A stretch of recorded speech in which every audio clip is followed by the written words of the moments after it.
Hello and welcome to Ukraine Today's Press Review. I'm Rahim Rahimtullah. In today's program, we'll look at 3 articles from the international media which focus on the conflict in Ukraine and the country's ongoing efforts to reform its economy. First up is a piece which appeared in the New York Times, courtesy of Thomas Friedman, who ponders over Tsar Putin's next move.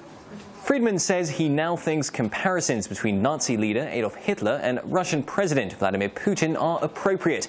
He believes that the conflict in Ukraine with Russian-backed insurgents is more important in geopolitical terms than the fight against the Islamic State. He says if Putin the thug gets away with crushing Ukraine's new democratic experiment and unilaterally redrawing the borders of Europe, every pro-Western country around Russia will be in danger.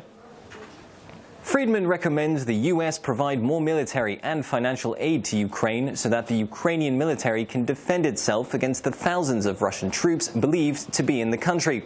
He says Putin's aim is to sow enough instability that the West will hold back, and so that Ukraine's reformers will fail to deliver and be discredited. That would be a shame. Our second piece today comes from John Lloyd, writing for Reuters. He says Ukraine is looking more like Poland on the brink of World War II. Lloyd says Russia is winning the war for Ukraine and argues that the West hasn't done much to try to turn the tide, just like it didn't do enough to defend Poland when it was attacked by Nazi Germany. He says Western sanctions are only hardening the Kremlin's position on Ukraine. Putin appears to be moving beyond laws, even those of which he approves.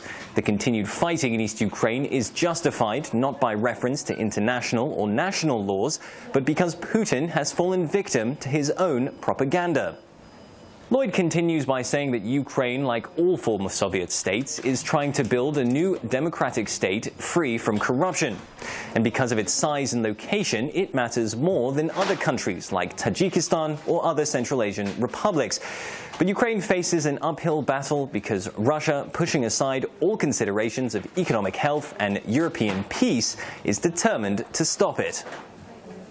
Finally, Kimberly Martin for The Washington Post wonders if we're in for a Putin surprise in eastern Ukraine. Martin says the tensions between Russia and NATO and the West are ramping up, with rhetoric from Russian President Putin becoming ever more belligerent. He recently said the Ukrainian army is a foreign NATO legion, leaving Martin thinking that he may step up the intervention in Ukraine. She says Putin's statement could be a trial balloon aimed at gauging current Russian domestic opinion about ramping up Russian military activity in Ukraine. Martin says that more Russian military intervention might not be off the table, especially amid rhetoric in Russia that the Kremlin is fighting a holy war for Slavic brotherhood. She says it is impossible to know for sure what Putin intends to do next in Ukraine, and his recent remarks may soon be forgotten, but Putin has repeatedly demonstrated his love of surprise moves.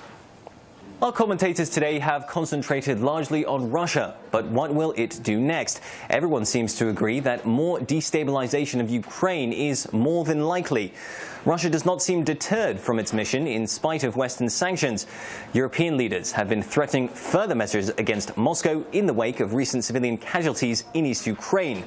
No doubt their political will is being tested in the face of the Kremlin's aggression. But will they respond accordingly? Well, that's a question we'll have to tackle on another day. For today's press review, that's all we have time for.